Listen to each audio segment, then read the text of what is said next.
What's going on, guys? It's Gino from Modern Accessory Review, and in today's video we're going to be talking about the fairly new HomePod Mini. After Apple initially launched the original HomePod back in 2018, there was a ton of controversy because it couldn't do very many smart things, but it did sound incredible. Now, Apple has drastically improved its smart abilities since then, but the original HomePod still will cost you around $299. So this is where the HomePod Mini comes into play. For $99, we get a small functional smart speaker that has incredible audio for its size, and it has the updated smart features that you can use for cameras, smart locks, lights, send messages through another HomePod Mini to someone in your house, and all of the good smart speaker stuff. And if you are in the Apple ecosystem, which you really should be if you are looking into the HomePod Mini, then you can play music through your laptop, have Siri read out all of your texts,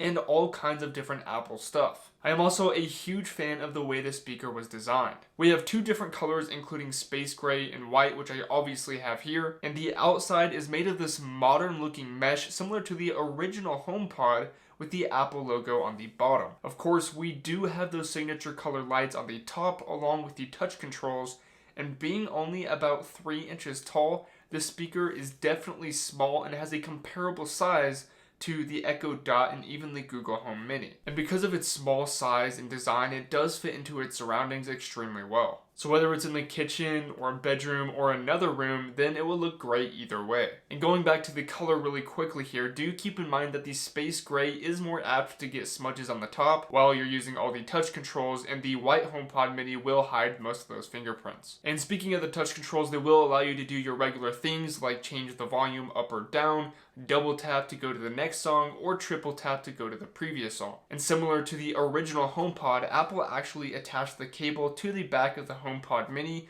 and luckily they included a 20-watt power brick in the box, which should be expected, but you never know with Apple these days. And the 20-watt charger is nice to have, but I will say that it sticks out kind of far from the wall outlet, so if you have furniture that's backed up against a wall, then your HomePod Mini may not fit in the exact spot you want it to be. So just make sure to keep that in mind. Now, is the Apple HomePod Mini really the best for your money?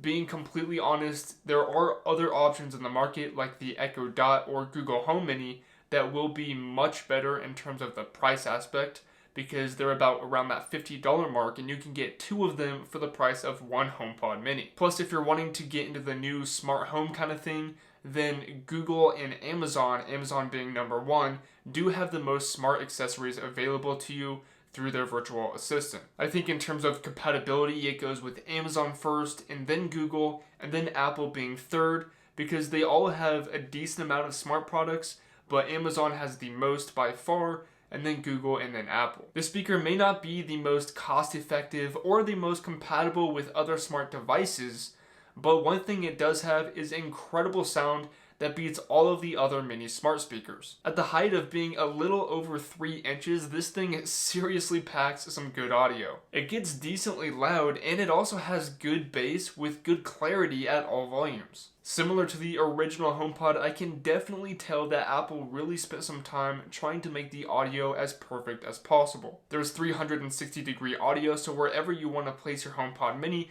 it will still sound great from every direction. And it also has computational audio, which allows the HomePod Mini to sound like a larger speaker. And being expected, the HomePod Mini is meant for those of you who are in the Apple ecosystem, and the further down into the Apple ecosystem you are, the better the HomePod Mini will be for you. For example, if you have an iPhone, you can pick up calls or send out texts to everyone through the speaker. If you use Apple Music, you can ask Siri to play different playlists or songs. If you have Apple TV, then you can set up a HomePod Mini to the Apple TV so that it plays the audio through the HomePod Mini, which is really cool. Plus, if you're listening to Apple Music, Apple Podcasts, or even Spotify, there's this extremely cool feature where simply tapping your phone to your HomePod Mini will automatically bring the audio from the HomePod Mini to your phone. So if you have to leave the house, then you could just tap your phone to your HomePod Mini real quick, and you'll still have the song playing or the podcast or whatever you're listening to on your phone. So like I said, this speaker is definitely designed for Apple users. Now surprisingly, there are a decent amount of smart accessories that are available now for the Apple HomePod Mini. You can get your smart stuff through Apple HomeKit, and they have all kinds of different lights, smart locks, thermostats,